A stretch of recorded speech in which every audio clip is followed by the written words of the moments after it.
Welcome back to Whiskey Politics. I'm Dave Sussman, your host and very casual purveyor today at whiskeypolitics.net. It's spring break week, which means right after this interview, I am heading out. I'm taking my son to the movies. We're going to go out with some friends and have a good time and play hooky. Speaking of movies, we're going to be talking a lot about movies this afternoon on this show. We have Christian Toto from HollywoodInToto.com. We're going to talk about Star Wars. We're going to talk about the Marvel Cinematic Universe and the big new premiere coming out next week. And by the way, if you are not following us for all of the other shows that are focusing on politics and culture like this one, find us at YouTube and make sure you hit the subscribe button. Weeknights, 6 p.m. Daily at America's Voice News. Download the America's Voice News app on Roku, which is where I watch it, and Apple TV. And if you're on the trail or in your car, listen to us on all of your podcast applications. So speaking of movies and Hollywood in general, which I really want to get into today, you know, there's seems to be obviously this pent-up demand that we have in our culture today for more and more of these Marvel stories that are coming out. I just came off a weekend where my youngest son and I sat on the couch for a couple of nights and tried to catch up on some of the movies that Dad hasn't seen yet, because Dad has to see them before we go see Endgame, which is a 10:30 premiere next Thursday night. Oh my God. We originally wanted to do 6:30 p.m., and I actually had tickets for that for him, but then I realized I had a speaking engagement. So, 10:30, 3-hour movie, Thursday night. Awesome. Dad's going to have to drink massive amounts of coffee. But anyway, I am looking forward to it because I think I'm pretty caught up. We just watched Infinity Wars, and all 17,000 characters now I have stamped onto my brain, so I know exactly what's going on with each. But I want to get into all of this and why we have this fascination, this incredible, just this insatiable appetite for more and more Marvel. I mean, seriously, has anybody seen all 57 of these Marvel movies that have come out in the past decade? I know there have been people that have. Yeah, I know. I'm the crazy one that hasn't followed up with each one. But the ones that I have seen for the most part have been very, very good. It's a great series, good escapism, good popcorn flicks. So we're going to talk a lot more about that. But, you know, one of the things that I think is very frustrating, especially for me, right-of-center perspective, more libertarian-leaning perspective, is being told by the woke crowd, who oftentimes do reviews and critics, you can find them all over the place, that will give you their social perspective on a movie. And point in reference right now is the most recent Marvel movie that came out, Captain Marvel. It's about I guess, I haven't seen this one. Sorry, folks. It's a female protagonist, a superhero. I don't know the story, and there's probably people shaking their head right now because I am clueless as to what the arc is on that particular story. But everybody that I have spoken to, everybody, except for my youngest son, by the way, said that the movie was kind of mediocre. It was a strong, solid 5.5 or 6. Yet, if you go and take a look at all the movie reviews that came out when this story first premiered in the theaters, it was fantastic. It was incredible. It was anybody that says anything different hates women.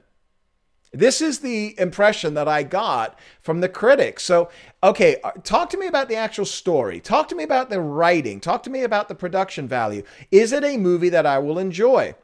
For example, I enjoyed Wonder Woman. It was a fantastic story. I walked out of there thinking to myself, holy cow, that was good. I really did enjoy the movie. And so is it because I love women then, but I hate women now? And, am I racist? Am I xenophobic? All the things that movie critics today want to put on you is something that I think creates a lot of anger and frustration for people like myself who just want to go and enjoy a good film. I don't need an actor to tell me how woke he or she is. Or in the case of Star Wars, a Kathleen Kennedy, to tell me that the future is female or the Force is female, right? We talked with Bill Whittle on this on the last Jedi, the last Star Wars movie that came out to a significant amount of criticism by especially many of their fans. So what is going on in Hollywood today regarding this push towards wokeness in our films? And is any of it hypocritical? We see such hypocrisy in Hollywood today that I think a lot of us see through this. For example, I kind of digress a little bit. The big news of the week was that we had Donald Trump actually agreeing with Cher. Cher put this tweet up. She said, "I understand helping struggling immigrants, but my city, Los Angeles, isn't taking care of its own. What about the 50,000 plus citizens who live on the streets, people who live below the poverty line and are hungry? If my state can't take care of its own, many are vets, how can it take care of more?" Look, Cher said this. Okay, Cher said this. Cher has been one of the most outspoken critics of this president and any Republican president and any Republican politician going back as long as she was Dancing with Sunny. I mean, this is who she is. She is an outspoken liberal. But now she's coming out and saying the things that most of us understand are just common sense. If you've driven downtown Los Angeles or San Francisco or any other sanctuary blue city, which are being ruined across the country by blue governance, you understand that's absolutely correct. So you're going to be taking in 100,000 people, illegal immigrants a month, and putting them where? On the dole in these big cities? Yet she has taken significant pushback by many who are considered themselves liberal as well. So you see this hypocrisy. You see it with other Hollywood types, singers as well. Remember Barbra Streisand? She was furious. Donald Trump wants to build a $22 billion wall on the U.S.'s dime, even as illegal immigration has been declining for years. But isn't this the same woman? Isn't this the same woman that wanted open borders while preventing people from using a public beach in front of her sprawling mansion? Right? Not in my backyard. Not in my backyard. And that is the hypocrisy that we see. And I'm digressing from Hollywood and the arc of what we're going to be talking about today regarding the production and the storylines and everything we're seeing coming from Hollywood. And I want to get into some of the big movies coming up this summer, starting in springtime. But this is what I'm referring to as far as this lens that we have when we are watching movies today. And do I want to go spend $30 or $40 to take my son and sit through a 3-hour movie when I'm going to be hit over the head continually with a woke sledgehammer? I don't need my politics mixing with my Marvel comics. I am sorry. So the question is, what's going to be happening with Endgame, this big, massive movie premiere that I'm going to have to intravenously feed coffee into my veins? Not because it's maybe a bad movie. I don't know if it will be or won't be. I haven't seen it yet. But 3 hours sitting in a chair watching any movie today at 10:30 at night is impossible. Oh boy, this is going to be fun. But anyway, I want to get into all of this and a whole lot more. We have Christian Toto. Christian Toto is the purveyor at HollywoodandToto.com. He's got a great podcast, worthwhile listening to. I'm recommending all of our listeners check him out and find him online. I know he's on several different platforms, and we're going to be talking today. We're going to be talking about what's going on with late night comedians on television. We're going to be talking about the Marvel MCU universe and what we can expect with the new Star Wars movie that just came out. The trailer just came out, I should say, this week, much to big fanfare, and everything else that's going on in Hollywood and why we are so fascinated with the archetype of the dark character. The Walter Whites of the Marvel universe, the Star Wars universe, and the world. So stick around. This is going to be fun. I've been looking forward to this. We're going to have Christian Toto right after the break. I'm Dave Sussman. Again, find us on America's Voice News, YouTube, and all of your favorite podcast applications. And if you're listening on iTunes, please take a moment and give us a 5-star rating. It helps others find us. I'll be right back. Dave Sussman, Whiskey Politics. Cheers.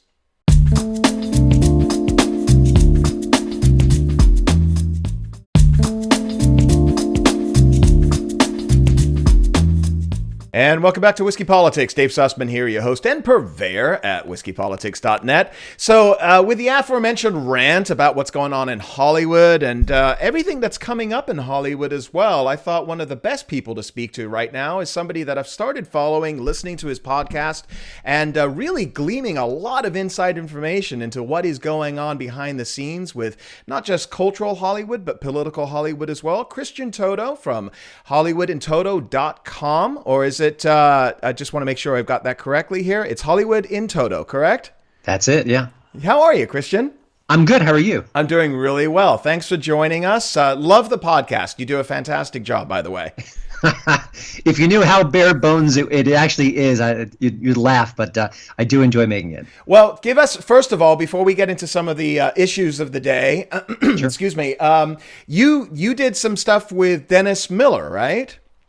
Yeah, I've kind of bounced around for years. I've been on his radio show back in the day, and more recently I was on his podcast. So, listen, he's one of the best, and the fact that he's able to talk movies with me is kind of a thrill, even though I don't get all his references. Yeah. You gotta have a World Book encyclopedic mind for that guy. The references are fantastic. So I always feel a little bit dumber every time I watch one of his comedy shows. So, but you're one of these unique guys, because I listen to movie critics all the time, and I always think to myself, I mean, I'm sure you do as well, that you have to listen to a movie critic or read a movie critic through the lens of what their biases may be. Talk to us a little bit about the state of politics in Hollywood today, and really kind of that niche that you're serving right now with your perspective. You know, it's funny. I was an art student, then I became a journalist, then I became an entertainment reporter. And along the way, I had no idea where I'd be right now. When I thought about film reviewing, I thought, I love movies. I want to give my two cents on them. What could be better? Film critics aren't just reviewing the acting and the directing and the screenwriting. They're reviewing how many people of color are in a particular film. Is the story applicable to modern times? Does it speak to Donald Trump? There are so many different factors that weigh in a review beyond the fact that, hey, is it good or bad? And I've also noticed this isn't about, the film critic for, Mother Jones or National Review. It's across the board. It's basically any outlet with a film critic is very often a biased film critic, that they're letting their politics seep in. And so I see myself as a bit of a corrective, because when that political bias does seep in, it's almost uniformly to the left, if not the hard left. So I take it from a different perspective. And so some of those perspectives that you've taken here, I mean, we talk a lot about what's going on in Hollywood right now. There's supposedly conservative movies, the genre coming out. We've just seen recently with Unplanned. We're talking about the pro-life, pro-choice debate. We had Gosnell last year. It seems to me that a lot of if you go on... what's that site? Rotten Tomatoes? It's a review site. So you see those relatively quote-unquote conservative-leaning movies always end up with really bad scores by the critics, although they have overwhelmingly positive scores by people who actually go to the movies and see them, right? Yeah, that's true. Listen, you could talk about the quality and you could debate the quality, but if you have a movie by Michael Moore, it's unabashedly to the left. It's clumsy, it's coarse, and there's a lot of ridiculous arguments. And I'm not just talking about whether I agree or disagree. It's the way they're collected. But generally speaking, his movies will get, if not good reviews, great reviews, because the film critics align with Michael Moore's worldview, and that bleeds into what they say. So if they're watching a movie like Gosnell, which was a very well-crafted movie, but if they're ardently pro-choice, they may chafe at the fact that the movie has a pro-life message. And it's actually rather muted in that situation. And it's reflected in the reviews. As a matter of fact, they often will say things that aren't in the movie. They're calling Gosnell a gory movie. Well, it's not a gory movie. There are a couple of sequences which are a little unpleasant, but it's not like a slasher film. It's not a lot of blood. It's not a lot of violence. And yet what they're saying is they're describing a different movie almost. And I think that's, again, what they either want to see or they want to kind of portray it in a negative light. I saw some people on Twitter, especially the radical feminists on Twitter, that talked about the movie Unplanned. Now, Unplanned, there was gore. It got rated R, and a lot of people say, well, how come it was rated R when a 13-year-old can go in and get an abortion? But I did see the movie. In fact, we actually worked the red carpet at premiere night on that, and it was a shockingly graphic movie in many parts. But I have to say this to you, that the people that talked about it from the standpoint of being critical weren't talking about it from that perspective. They were talking about it being propaganda. And that anything that is a right of center perspective in Hollywood today is propaganda. Well, what is the percentage of conservative propaganda versus liberal propaganda, do you think? Well, that's the big question. Listen, if you watch late night TV, almost every show is hard left or worse. Right. They have every right to do it. Stephen Colbert can tell the jokes he wants to tell. But you could easily label that as propaganda for the Democrats.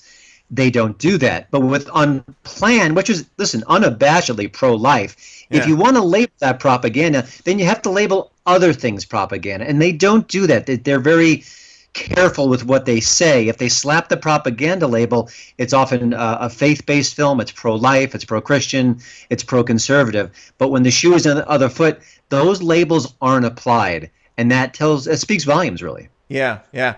Well, one of the things you just mentioned, Stephen Colbert, and this is something that I wanted to bring up with you because I know you just did a piece on this as well, and how, I think he had Ilhan Omar on his show, and you talk about propaganda. Listen, I grew up in the 70s and 80s, not to age myself, but Johnny Carson and Jay Leno, and you could pretty much, and even early David Letterman, I loved, right? And so you watch, I don't really watch it anymore, but if you watch the three nightly television shows, the quote-unquote comedy late-night shows, it seems to be doing the same thing that we're seeing out of Hollywood right now. It's a constant narrative against conservatism, not just this president, right? Oh, yeah. Listen, it doesn't begin and end at Trump. It expands well beyond that. And what's really galling to me is how they miss so many ripe targets. If you look at Alexandria Ocasio-Cortez, she's a gaffe machine. She's not well thought out, and I'm being generous and kind. And if I'm a comedian, I'm thinking, she's comic gold. I could write jokes about her all week long. Yeah. They don't touch her because she's valuable to the left, because she's valuable to Democrats at this moment. If her value falls a little bit down the drain, and all of a sudden maybe they will make fun of her because then she's not valuable to her party, valuable to her cause. It is that transparent, and it's so obvious because when you hear what she has to say, it's like you don't even have to do anything. You could just basically repeat all her talking points and the crowd would laugh. You're talking about cow flatulence, for crying out loud. If you're a late night humorist and you can't find the funny there, I don't know what to say. Well, that's the problem right now, is that I think Ilhan Omar herself and AOC and Rashid Tlaib, they're complaining now that they're getting death threats because people are repeating their own words. I mean, this is how crazy it's gotten, that if you repeat their own words, now you're a hateful Islamophobic bigot, right? Yeah, the problem there is that they can make that extraordinarily stupid defense, and it's really dumb. It's the media that carries it, gives it weight, gives it credence. And then they turn to Trump. There was a question today by a reporter about, are you going to stop attacking so-and-so? Well, you're a politician. Yeah. You're allowed to critique other politicians, especially those in the opposing party. It's what's done. If you're doing it in a gross, disgusting way, listen, when Trump said the things he said about Senator McCain, that was way out of bounds, and everyone called him on it. Everyone.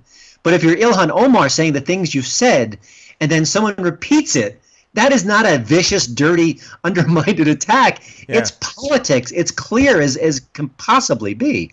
But they want defense against that, and the media is right there to run defense for them. Great. Well, listen, we're going to take a quick break here, and we have Christian Toto, HollywoodandToto.com. Check out his site. And you got some social media as well? Where can people find you there? Yeah, I'm pretty darn active on the Twitter, at Hollywood in Toto. And my podcast, you can find it on Spreaker, Stitcher, iTunes, a lot of major audio platforms. It's the Hollywood in Toto podcast. Pretty easy. I want to talk a lot more with you about what's coming up here this summer. We're just starting into movie season, and I want to talk about the Marvel Cinematic Universe, Star Wars, and a whole lot more. We'll be right back with Christian Toto at HollywoodandToto.com. I'm Dave Sussman, America's Voice News. We'll be right back after the break.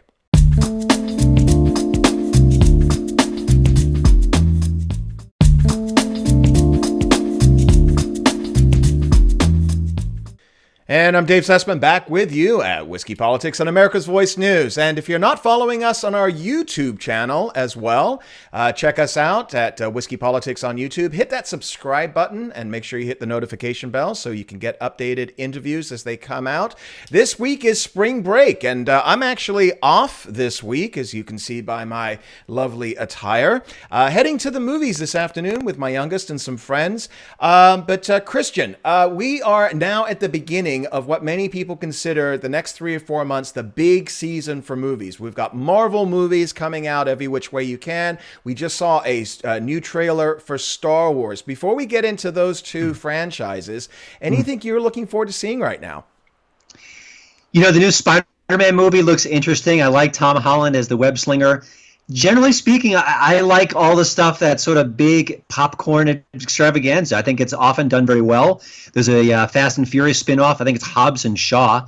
So that one looks like a lot of fun. It's just, that franchise is just on autopilot. They know exactly what they're doing. Lots of action, some humor, good-looking people. It's a diverse cast, and they don't take themselves too seriously. And I like all of the above. So that's going to be kind of fun.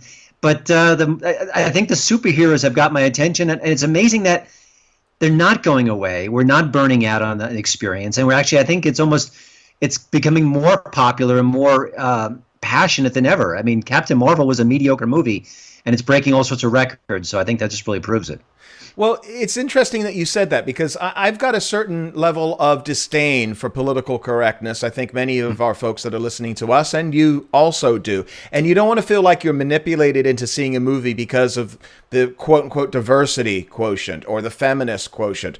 I went to Wonder Woman a couple of years ago, and I was really surprised how good it was. It was a fantastic movie. But everybody that I have heard regarding Captain Marvel, which I haven't seen, said exactly the same thing that you said, that it was meh. Okay. Yeah. Black Panther, I tried it. I watched it on Netflix. I'm sorry, 30 minutes in, it was just too much of a mess. Had nothing to do with racism, folks. I'm not a racist because I come out and say that I don't like Black Panther. But are we at a point right now where it's not just about the quality of the movie or the story or the writing, but it's also about this diversity factor that you have to like a certain movie because it's important for cultural reasons? I guess the short answer is yes. It's interesting because I think the MCU, the Marvel Cinematic Universe, could be at a pivot point, because up until now it's all been about the excitement and action and the fidelity to the source material and good actors and the best of the best. And I think even though you didn't like Black Panther, I think there was a genuine artistic attempt to do something different and exciting and new. With Captain Marvel, and with Brie Larson in particular, not only was she sort of, uber woke behind the scenes during her publicity tour, but the movie itself had a lot of feminist touches to it. Listen, there's nothing wrong with having a powerful woman. I loved Gal Gadot in Wonder Woman just like you did. Yeah. But when you can see it on the screen, you can feel the screenwriter saying, hey, we need to slow things down and introduce this lesson, this morality play, this sort of signal, then that's just poor storytelling. Now, the guy behind the scenes at the Marvel Cinematic Universe is saying, Brie Larson's Our Lady. She is the kind of the king of this new wave of Marvel movies. And that scares me as a fan and as a critic, too, because I'm thinking, you take the woman who had the least charisma of any superhero character actress, and then you take the movie that was meh, as you said, and all of a sudden that she is sort of the pivot point, she's the way we're going to go.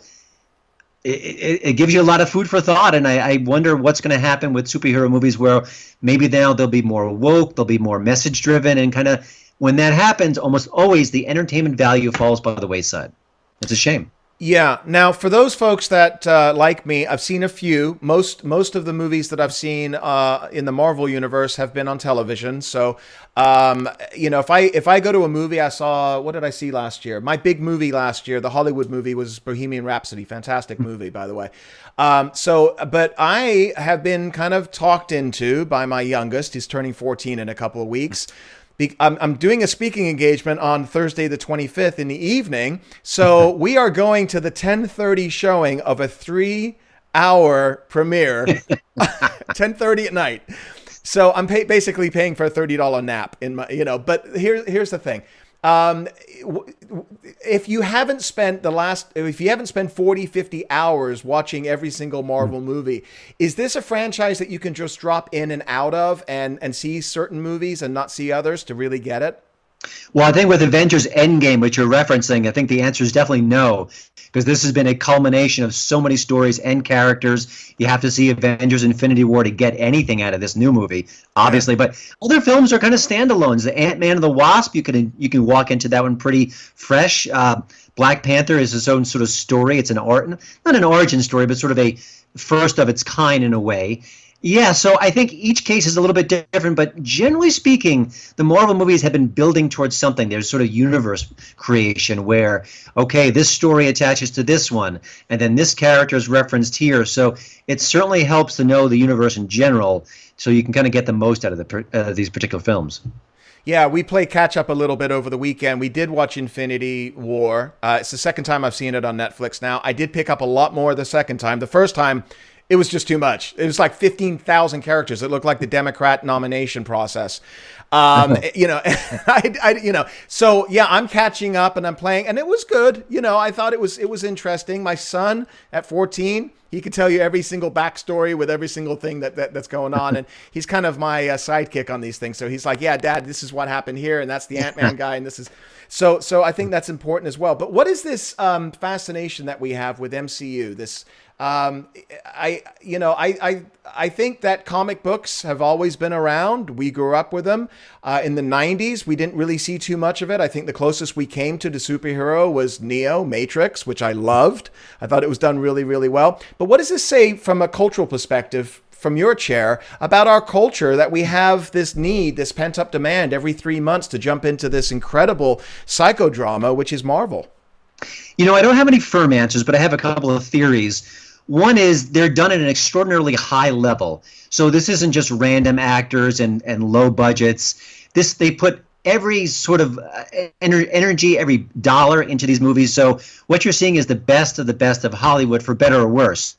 I think often it's for the better, but generally speaking, they know that the stakes are enormously high here. So if these movies hit big, you're talking about $1 billion at the box office. So these are not half measures. This is them putting out excellent actors and top flight directors, and it's all their resources.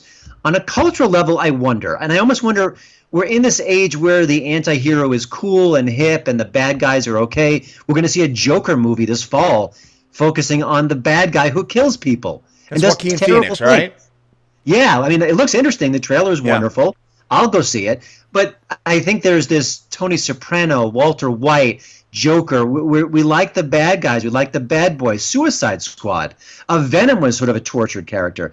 I think in our culture, there's something about it's cool and hip and edgy to show the bad guys, to show the hitman with a little bit of a conscience. And these heroes often are unabashedly good. Superman, Spider-Man, Thor.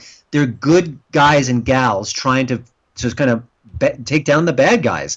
And maybe on some level we crave that, aren't seeing it as much as we used to. There's no more Westerns with the white hats and the black hats. We turn to superhero movies for that good versus evil story that we crave and just don't see enough. And that's all I've got, because I'm amazed at how much energy there is behind these films and how much they just dominate the culture. They just are everything at this point. I mean, they actually lap Star Wars, and I never thought I'd say that, but they are. Are you saying that financially or as far as quality? In every way. I mean, it's I guess mainly the fan interest, the excitement, the enthusiasm. I mean, the ticket sales for Avengers Endgame are off the charts. They're just massive. People cannot wait to see that. There was a lot of anticipation for Captain Marvel a few weeks back. People are just really curious. If you go on social media and type in Joaquin Phoenix, the Joker, you'll get trailer reactions and think pieces and what's going to happen. How does this character fit into the new DC Comics universe? We're obsessed with this whole storyline across the board, DC, Marvel, what have you. And I'm a little bit at a loss where the energy is. And maybe it's a culture where all our major needs are met and we're kind of curious for adventure and escapism. Maybe that's it too. But yeah.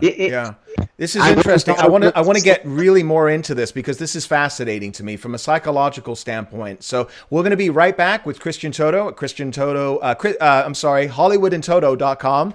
And we'll be right back at America's Voice News. Dave Sussman here at Whiskey Politics.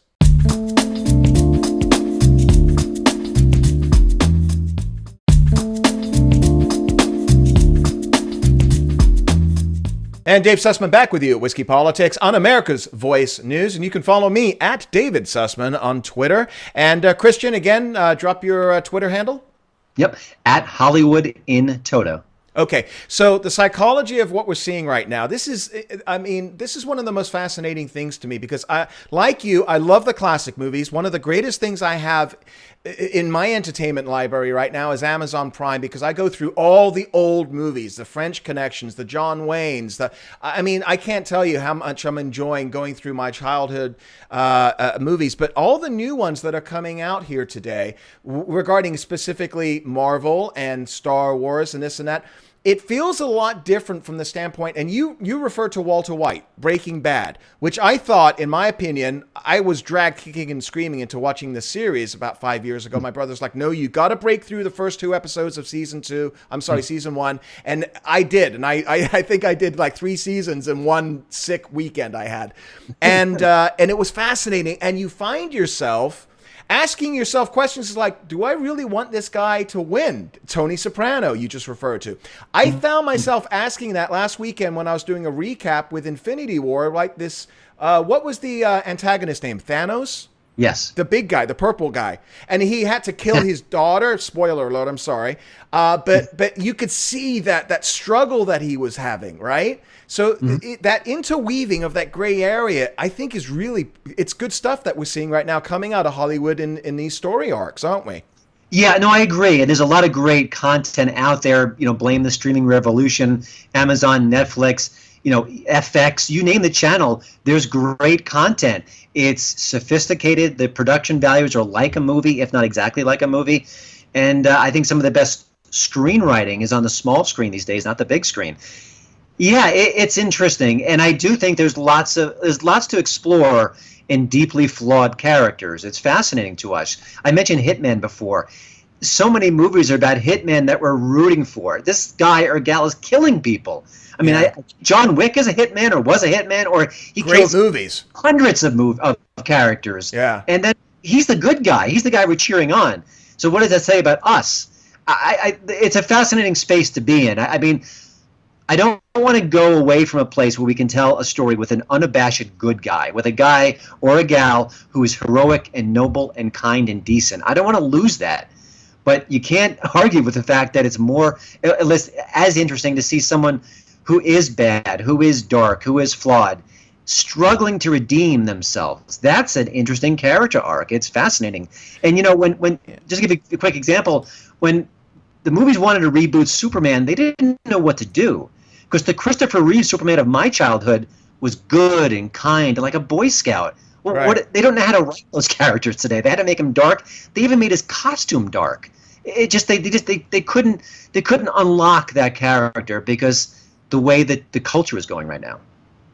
But how new is that? Because I go back to sneaking into seeing Death Wish 2, which was an R-rated movie back in the day. Charlie Bronson, the vigilante, right? Is that something that we just need to, working schmoes like us, who, taking care of our family and kind of a sedate, boring life, want to experience that vicarious nature of seeing it through that character's eyes? Yeah, I mean, I think we always need that. We always crave that. It's always interesting to us. Every few years there's a new vigilante movie. Right. Harry Brown from maybe 7 or 8 years ago had Michael Caine. Elderly Michael Caine. Yeah. Taking out the bad guy. So I think there are certain story themes that always resonate with us. But I do think that we're seeing more dark characters today than ever before. I don't think they ever were non-existent, but I think it's just we hunger for them more. Let's talk Star Wars. we saw this new trailer that came out. I was amazed. First of all, there was all this news going on. I think the news of the day was that Benjamin Netanyahu just won a surprise re-election in Israel.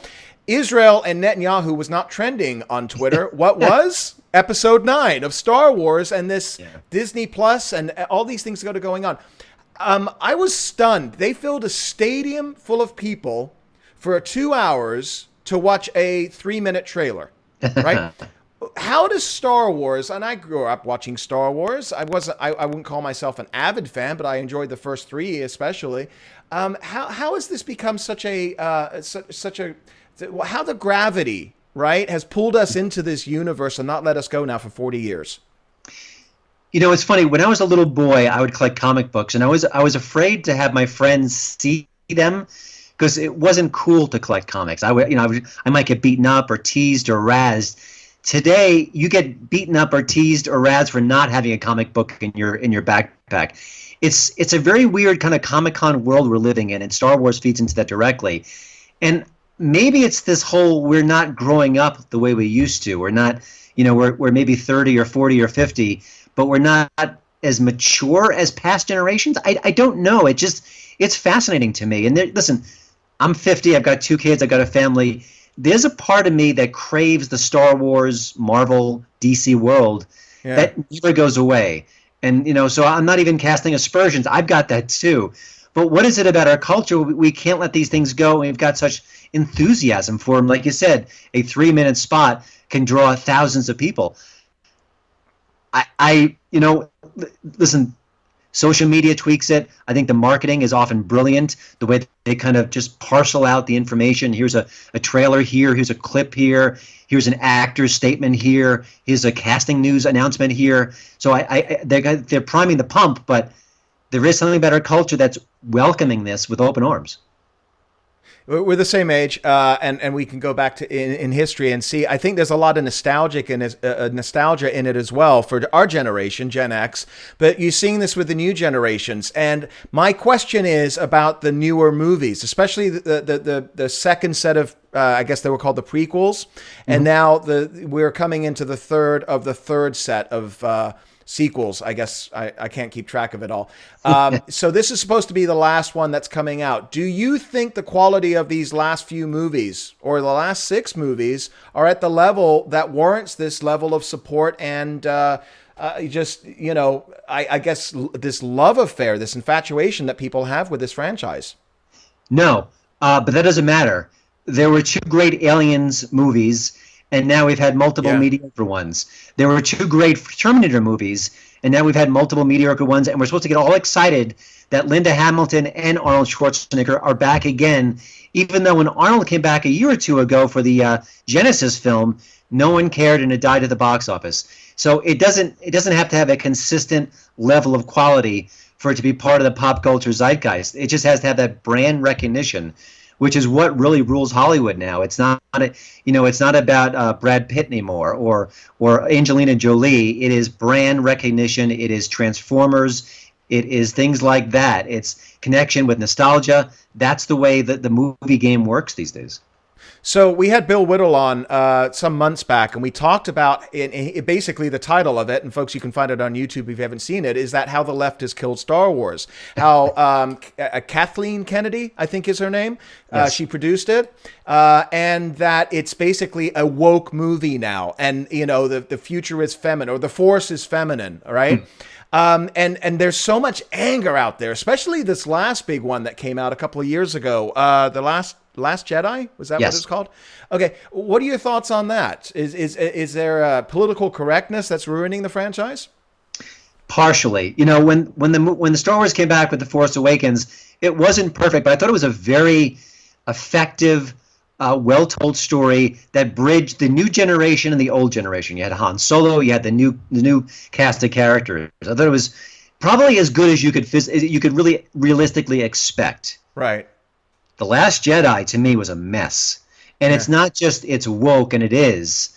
It just was clumsy storytelling, killing off more characters we love, leaving us in a place where there's literally zero excitement for the next installment. The Empire Strikes Back was the ultimate cliffhanger. The Last Jedi was the ultimate anti-cliffhanger. I don't even remotely care what happens in the new movie, The Rise of Skywalker, based on Jedi, because what did they leave us with? What was the cliffhanger? What was the emotional moment where I needed to see that next story?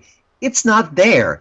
And in between, you've got an attack on the rich, that Casino Planet subplot. You've got woke robots with I think it was Rogue One, which otherwise was a very good movie. You've got Mary Sue kind of characters who are perfect and boring and bland. You are seeing sort of woke elements introducing themselves into this saga. And to me, Star Wars was always about excellence, good versus evil, great characters, wonderful special effects. That was the focus, and that's why we cared. There's an enormous amount of anger toward The Last Jedi. It's certainly overhyped. It's just a movie, but I get it. I understand it, and I feel it too. What were your thoughts on the trailer of The Rise of Skywalker? That's what it's called? Yeah. I don't care. To me, Last Jedi broke me from my Star Wars love. I don't have a lot of hope or anticipation. If it's a great movie, great. I'll eat my words and enjoy the franchise again. But based on The Last Jedi, based on the fact that the story doesn't seem to have anywhere to go, it's a fine trailer. I don't know. I don't know what to say. I just shrug my shoulders at it. J.J. Abrams is back. He did the first one of the new series, The Force Awakens, which I enjoyed. Listen, I like you, I probably went to the theater and I sat amongst a whole bunch of kids with lightsabers in their hands and cheered when the scroll came up. And it was fun being a part of that because it was a cultural thing. And as I walked out, I said, that was kind of the same movie I saw 40 years ago, right? Almost, just bigger Death Planet. So do you think J.J. Abrams coming back into it is going to add something to it? It's better than Rian Johnson, who did The Last Jedi. J.J. Abrams is a talented fellow. I think he gets pop culture. He rebooted Star Trek pretty effectively. Yeah, he did. It's certainly not a bad choice at all. But again, I don't know where this is heading. I don't see the sweep of the story. And think about this.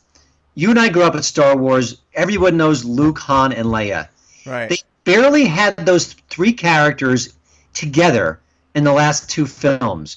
Han Solo dominated the first new film, and Luke Skywalker was there for 8 seconds at the end. Didn't you want to see those two guys back together? Didn't you see the three of them back together? How do you screw that up? I'm just curious. How do you mess that up? It just seems like a no-brainer for just to fire off all our nostalgia circuits at once. Do better, and they didn't. And that's just one of my many quips about these movies. But if Kathleen Kennedy cares more about identity politics and making the women the most powerful characters, then we'll see the results, and it will be less than usual. Gotcha. All right. So you're looking forward to seeing the Joker, which is Joaquin Phoenix, and that goes back to the archetype that we just talked about. And you saw that trailer, and I watched it last week. It was just everybody was talking about it on Twitter. A bunch of conservatives were like, "Holy cow, this actually looks good!" Surprise almost. And you did watch it, and it looked like there was definitely that Walter White. Oh my goodness, you're having that conflict within yourself. Do I support this guy? So that's a big one. Others that are coming up, big movies, the biggest movies, I don't even know what they are this summer and Christmas. What are you looking forward to as we finish up here? Toy Story 4, I'm curious about it. It's an amazing trilogy. It's so strong. I would argue that the third film is the best of the series. I cried my eyes out in that, man. It's brutal, and I mean that in the best of ways.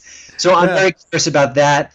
There's a new X-Men movie out. The early buzz is all bad, so we'll see how that goes. Yeah, I don't know. It's usual popcorn fare. I think it's often very good. I'll be curious if we ever get to the next Bond movie. It seems like that's taking forever to get into production. I don't know. How disappointing is that franchise now? Yeah, the last installment was mediocre. I mean, it's so obvious that Daniel Craig doesn't want to be there, but he took a huge check to keep playing James Bond. It's such a beloved franchise. There's so much will around it. You think that they couldn't screw it up. So I think even if this new film is sort of crashes and burns, they'll just kind of shake the Etch-a-Sketch and put a new cast of characters in there, get a new actor. I That's suspect 2020? I think so. I'm not even sure. I just know Okay. everything I read about it. It's in production. There's a stall. There's a script rewrite. So it's not this year. I can't imagine they could kind of finish it off anytime soon. But I have to say, when it comes to pop culture in Hollywood, I'm often more curious about the small screen stuff, the Game of Thrones, the Okay. Ozark. There's so many good things happening on the small screen. I think almost that gets more excitement. When I talk to people about what they're watching, it's always binging, Netflix, streaming. It's very, very rarely is it, I just saw this great movie. And I think that's a shame. Are you a big Game of Thrones fan? I've seen about 3 episodes. I didn't get it right away. My subscription to HBO lapsed, and I just felt hopelessly behind. I'm thinking, okay, in a year when things calm down, it'll get on some streaming service, and I will slowly walk through it and enjoy it. But I feel like I've missed the boat. I can't get in there now. It's too late.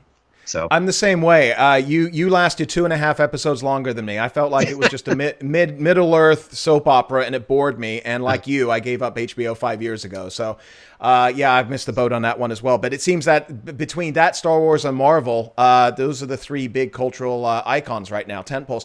Last question for you, and I greatly appreciate your time, Christian.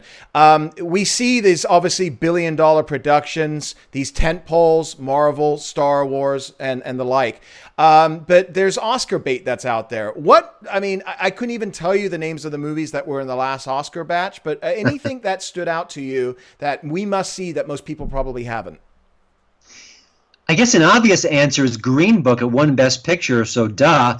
But it was really kind of excoriated by a lot of critics. It wasn't woke enough. It wasn't, it allegedly said that racism could be healed by 2 people driving in a car in the South. It's a really wonderful movie. And it's the kind of movie where you know exactly what's going to happen, where the basic story will go, and you still love it. It's really beautifully told. And the kicker is that the guy who directed it is the guy who gave us There's Something About Mary and Kingpin, a very good comedy director. Is that Farrelly? Dramatically, yeah. I think it was just Peter Farrelly. I think he worked without his brother. Okay. But the fact that he could uncork a movie like this, which if you watch it, there's not a wasted moment. There's not a wasted scene. There's beautiful little grace notes, excellent acting. And you know what? If I see a movie about a guy who has racist tendencies, who learns to grow and evolve, I like that. I want to see that. I want to see characters grow and get better and mature in front of my eyes and do it in an organic fashion. That's what movies are all about. And the fact that so many people were just torpedoing that movie, in part because of that evolution, I think is very sad. There was also a controversy regarding Spike Lee on that, right? He had another movie, Black Klansman, KKK Klansman or whatever, and everybody thought that was going to be winning because of Charlottesville. So again, politics comes into Hollywood. One of the reasons why I was shocked Green Book won was for the political ramifications. It doesn't have any. It's sort of a kumbaya moment where other films had a much more strident political view, like Black Klansman, which actually was a very good movie too until the ending. But yeah, so that's where we are with awards. That's where we are with Hollywood. It's getting more and more political. It's pushing people away, and yet people at large are not rejecting it. They still see all the movies. They watch all the shows. They know that Samuel L. Jackson is cursing them out if they support Trump, and they still line up to see his movies. I don't know if that's going to last, and I wonder if there's going to be repercussions to that. But right now, if the quality of the stuff is good, we will push aside all the baggage and all the political stuff and say, I want to spend 2 great hours in a movie, or in the case of Avengers Endgame, 3 hours. Yeah, that's my challenge is going to have to be to stay awake. Massive quantities of coffee to make it through Endgame. Christian Toto, again, remind us where they can find you. Yep. The website is HollywoodInToto.com. My podcast is the Hollywood in Toto Podcast. And, of course, on Twitter, to keep the brand consistent, at Hollywood in Toto. And great feed and great podcast. I've listened to several and thoroughly enjoy it. I like your little discussion at the beginning and before you have your guest as well. So definitely worthwhile, folks. Greatly appreciate it. We'll have to have you back on and get your review of the big summer movies maybe later in the year as well, because I think there's going to be a lot of talk with Marvel and Star Wars and all that good stuff as well. Thank you so much for taking the time. Thanks so much. Appreciate it. And folks, you can find us, finding us at America's Voice News, 6 p.m. East Coast time daily. And if you want to find us on YouTube, please subscribe, hit that notification bell. Very special thanks again to Christian Toto at HollywoodandToto.com. And listen to his podcast, and you can find ours at iTunes, Stitcher, Google Play, and the Ricochet Audio Network. Until next time, Dave Sussman signing off. Cheers.